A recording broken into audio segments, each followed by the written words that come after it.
116వ కీర్తన మొదటి వచనం. యెహోవా నా మొరను నా విన్నపములను ఆలకించి ఉన్నాడు, కాగా నేను ఆయనను ప్రేమించుచున్నాను. స్తోత్రం దేవా సర్వోన్నతుడా.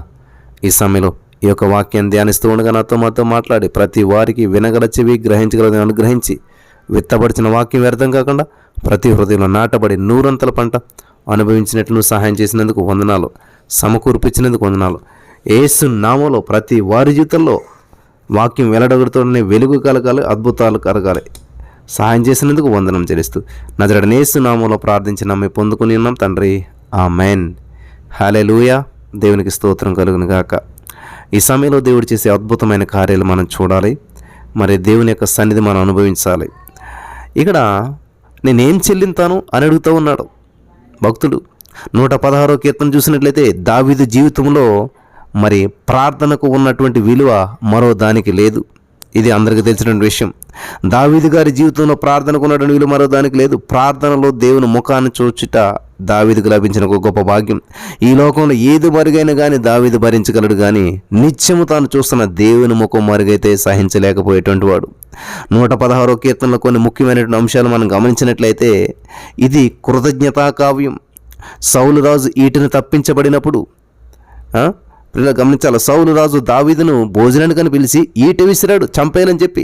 అలా తప్పించబడినప్పుడు, లేకపోతే శత్రువుల కుతంత్రాల నుంచి తప్పించబడినప్పుడు, విడిపించబడినప్పుడు, లేకపోతే సైతాన్గాడి యొక్క శృంఖలాలు తెంపివేయబడినప్పుడు, లేకపోతే మరణఛాయ నుంచి బయటపడి తప్పించబడినప్పుడు, పాపదాస్యం నుంచి విమోచించబడినప్పుడు, లేకపోతే తన నిరవధిక ప్రార్థనకు ప్రతిఫలము దొరికినప్పుడు దావీదు గారు ఈ కీర్తన రాసి ఉండాలి.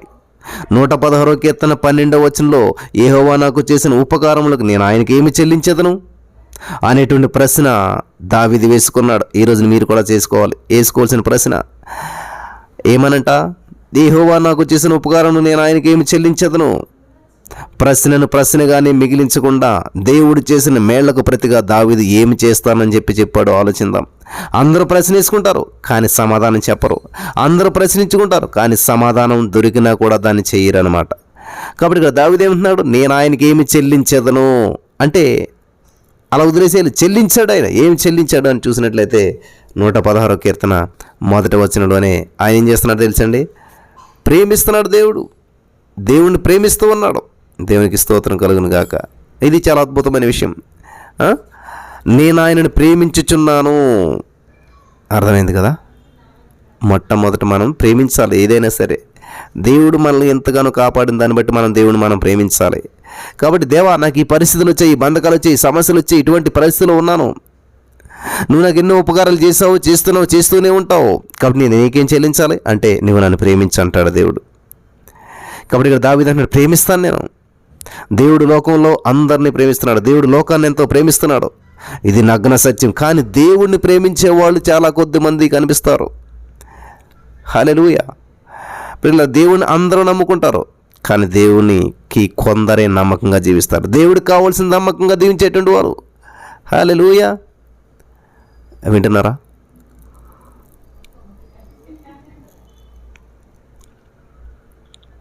దేవుని ప్రేమించే వాళ్ళు చాలా కొద్ది మంది కనిపిస్తారు మనకి.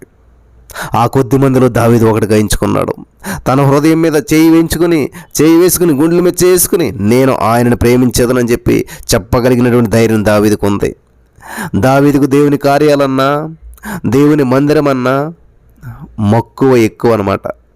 ఇంతగా ఆయనను ప్రేమించడానికి అసలు దేవుని ఇంతగా ప్రేమించడానికి దావీదు కారణాలు తెలియజేశాడు. 5 కారణాలు తెలియజేశాడు.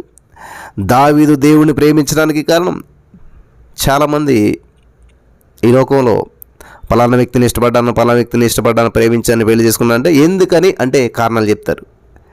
ఎవరినన్నా మనం ప్రేమించాలంటే కారణాలు ఖచ్చితంగా ఉంటాయి. ఈరోజున చాలామంది యేసయ్యను నమ్ముకున్నాను అంటారు. ఎందుకనంటే యేసయ్యను నమ్ముకున్నాక మనశ్శాంతి వచ్చింది, యేసయ్యను నమ్ముకుంటే ఉద్యోగం వచ్చింది, అలాగా ఏదో రీజన్ చెప్తూ ఉంటుంటారు. కాబట్టి దావీదుకు కూడా దేవుని కార్యాలన్నా దేవుని మందిరం అన్నా మక్కువ ఎక్కువ. ఇంతగా దేవుని ప్రేమించడానికే దావీదుకు 5 కారణాలు తెలియజేశాడు. నెంబర్ 1, దేవుడు నా విన్నపాలను ఆలకించాడు. హల్లెలూయా. 116వ కీర్తన మొదటి వచనం, యెహోవా నా మొరను నా విన్నపములను ఆలకించి ఉన్నాడు. నెక్స్ట్ 2వ కారణం, దేవుడు నా మొర్రకు చెవియొగ్గాడు, దేవునికి స్తోత్రం. మూడవది, దేవుడు నన్ను రక్షించాడు, దేవునికి స్తోత్రం కలుగును గాక. నాలుగవది, దేవుడు నన్ను తప్పించాడు, హల్లెలూయా. ఐదవది, దేవుడు నా కట్లు విప్పాడు అని చెప్పి ఇవన్నీ కూడా రెఫరెన్స్లే ప్రియులారా. 5 కారణాలు చెప్తున్నాడు దావీదు. నెంబర్ 1, దేవుడు నా విన్నపాలు ఆలకించాడు. 116 కీర్తన 1వ వచనం. 116 కీర్తన 1వ వచనం ప్రకారం. రెండో కారణం, దేవుడు నా మొర్రకు చెవియొగ్గాడు. ఆమేన్. 116 కీర్తన 1వ వచనం ప్రకారం దేవుడు నన్ను రక్షించాడు. హల్లెలూయా. 116 కీర్తన 8వ వచనం ప్రకారం దేవుడు నన్ను తప్పించాడు. 116 కీర్తన 16వ వచనం ప్రకారం దేవుడు నా కట్లు విప్పాడు. ఈ 5 కారణాలని చూపిస్తూ ఉన్నాడు దావీదు గారు.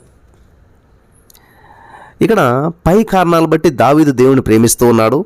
మనకు కూడా దేవుడు ఎన్నెన్నో మేలు చేశాడు, చేస్తున్నాడు, చేస్తూనే ఉంటాడు. కానీ మనం ఆయన ప్రేమించేటువంటి పిల్లలంగా ఉన్నామా?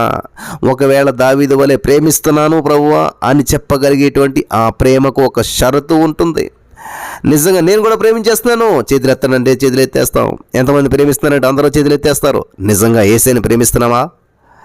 వింటున్నారా ప్రియులారా? నిజంగా యేసయ్యని ప్రేమిస్తున్నట్లయితే కొన్ని షరతులు ఉంటాయి, చూద్దాం. 3 షరతులు ఇక్కడ చూద్దాం. నా గొర్రె పిల్లలను మేపుము అనగా చిన్న పిల్లలను గురించినటువంటి బాధ్యత అది. హల్లెలూయా. యోహాను సువార్త 21:15 వచనం గమనించాలి. నా గొర్రె పిల్లలను మేపుము అనగా చిన్న పిల్లలను గురించినటువంటి బాధ్యత అది. రెండవది, నా గొర్రెలను కాయము అనగా యవ్వనస్తులను గురించినటువంటి బాధ్యత అది. అలాగే మూడవది, నా గొర్రెలను మేపుము అనగా పెద్దవారిని గురించినటువంటి బాధ్యత. ప్రేమించు ప్రతి వానికి ఒక బాధ్యతను దేవుడిస్తాడు. ఆ బాధ్యతను నెరవేర్చినప్పుడే ఆయనను ప్రేమించిన వారు అవుతాం. ప్రేమిస్తున్నటువంటి దావీదు మరొక విషయాన్ని కూడా చెప్పాడు ప్రియులారా.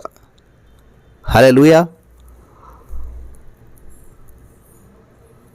ప్రేమించేస్తున్నాం దేవుడిని అంటే సరిపోదు. ఎవడైనా నన్ను ప్రేమించకూడదు అడున నా ఆజ్ఞలను గైకొనవాలని చెప్పి దేవుని వాక్యం సెలవిస్తుంది.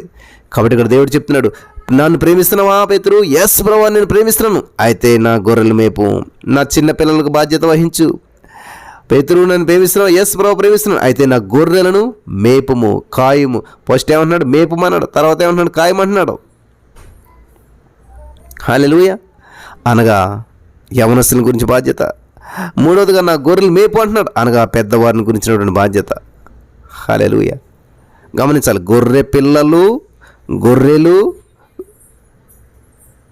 గొర్రెలు.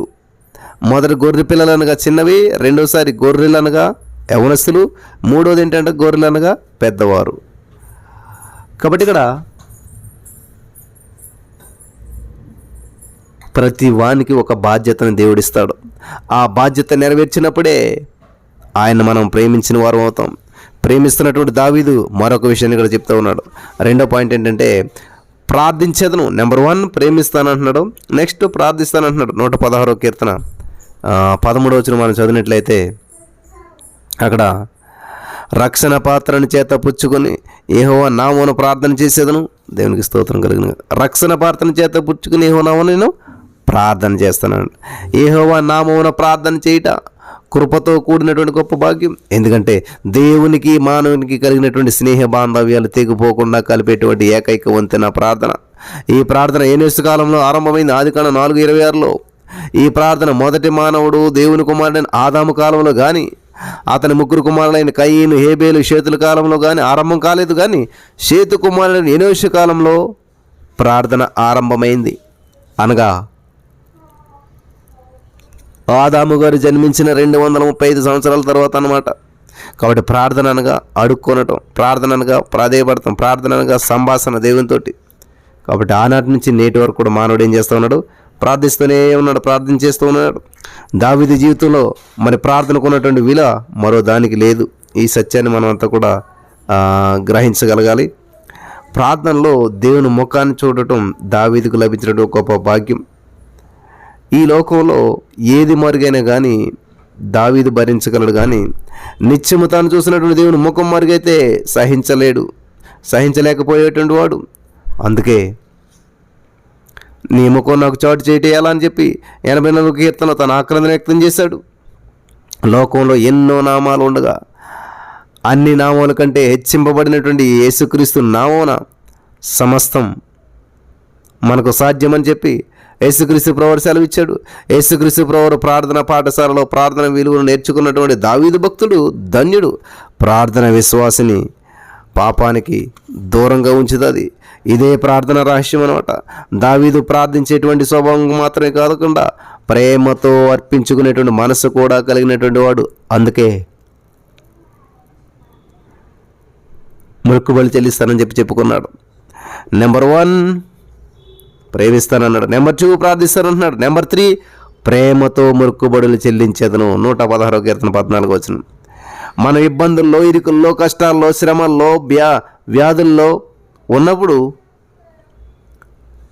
విజయాలు పొందినప్పుడు మొక్కుబడి చేసుకుంటారు. అది మంచిదే. కానీ కొన్నిసార్లు మొక్కుకున్నటువంటి వాటిని చెల్లించకుండా తప్పించుకుంటారు. Thank you Jesus. అలాంటి వారిని బైబిల్ బుద్ధిహీనులని చెప్పి సెలవిస్తుంది. కాబట్టి ఈరోజు నీ మాటలు వింటున్న ప్రియమైనటువంటి సహోదరి స్నేహితులారా,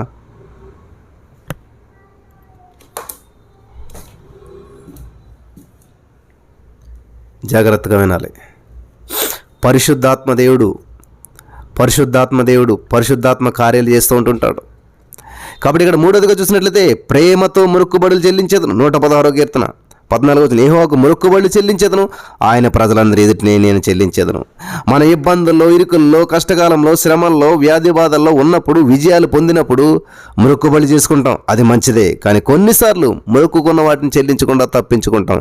అలాంటి వారిని బైబిల్ బుద్ధిహీనులు అని చెప్తుంది ప్రసంగి 5:5లో. కాబట్టి కొందరు యెఫ్తా వలె ఆవేశంతో ఒప్పుకుంటారు. తీరా చెల్లించకపోయే సమయానికి బట్టలు చింపుకొని ఆడవడం ప్రారంభిస్తారు.